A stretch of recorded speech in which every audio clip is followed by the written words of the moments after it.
Bonjour,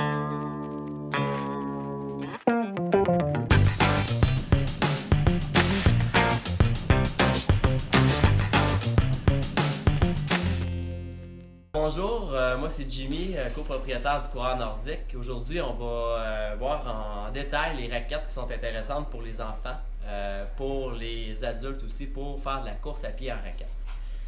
Première chose que je vais vous montrer, c'est les raquettes pour enfants. Donc ici chez TSL, on a la 302 Rookie, la 302 Freeze.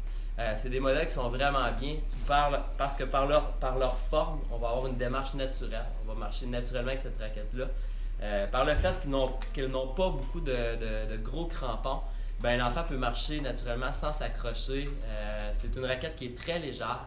Et la chose qui la démarque des autres raquettes d'enfants sur le marché, c'est qu'elle est montée sur un pivot et non sur une courroie. Dans le fond, la grosse différence, c'est que quand on marche avec une raquette qui a un pivot, quand on lève le pied, ça permet à la queue de la raquette de rester au sol. Donc la raquette paraît beaucoup plus légère dans le pied, puis la démarche est beaucoup plus naturelle. Donc 302 Freeze, 302 Rookie. On a des raquettes de course faites ici par une compagnie québécoise qui est la compagnie Faber, qui est faite ici à Wendake.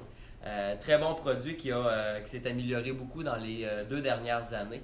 On a un petit modèle ici qui est le modèle aérobique qui est à 150 $. Le modèle à 150 $ est monté sur des crampons en aluminium. Un crampon qui fait très bien le travail à l'avant-pied. À l'arrière, on n'a pas de crampon. C'est juste par le tamis de ce qui a cette forme-là ici qu'on va avoir un certain retien dans les montées. Raquette polyvalente parce que c'est un harnais. Dans le fond, on a des courroies qu'on ajuste sur le pied qui va se mettre avec toutes les grandeurs de chaussures, qui pourrait même se mettre avec des bottes de randonnée. Donc, comme raquette pour quelqu'un qui veut s'initier à la course en raquette, qui ne sait pas s'il va aimer ça, 150 $, on a un produit qui est vraiment trippant. Si jamais après ça, pour vous, la course en raquette, c'est pas une activité qui vous allume, qui vous fait tripper, ben, ça peut devenir une raquette très intéressante pour vos enfants. Donc c'est léger, ça a une forme qui est assez étroite, donc vos enfants vont pouvoir l'utiliser sans problème. On a sa petite sœur ici, qui est la Challenger. Donc la Challenger, c'est un modèle qui est en titane et acier au niveau du crampon. Donc, c'est une raquette qui va être beaucoup plus légère. On a le choix sur ce modèle-là d'avoir un crampon à l'arrière ou d'enlever le crampon. Pour ceux qui veulent courir, on préfère enlever le crampon. Pour ceux qui veulent faire de la randonnée, on va garder le crampon. La différence de l'autre modèle, dans le fond, c'est que toutes les courroies sont recouvertes d'uréthane.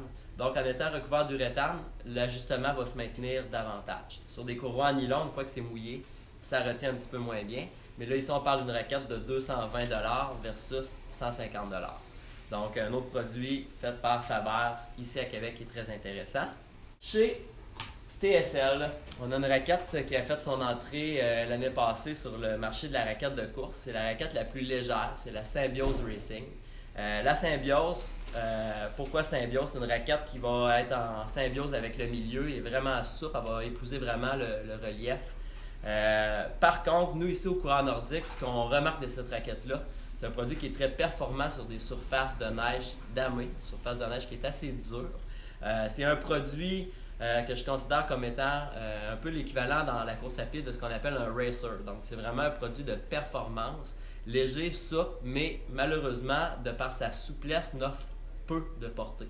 Donc en ayant peu de portée, aussitôt qu'on tombe dans la neige folle, ben, on va caler, on va défoncer. Donc vraiment un produit complémentaire à une autre raquette. Donc pour ceux qui cherchent la performance ou que leur seul moment où ils courent en raquette dans l'année, c'est au pentathlon des neiges ou au triathlon hivernal sur une surface très très dure.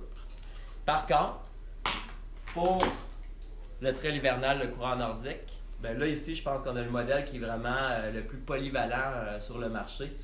C'est la 305 Step-In Race chez TSL. C'est un produit qui existe depuis fort longtemps, mais qui reste encore le meilleur produit selon nous.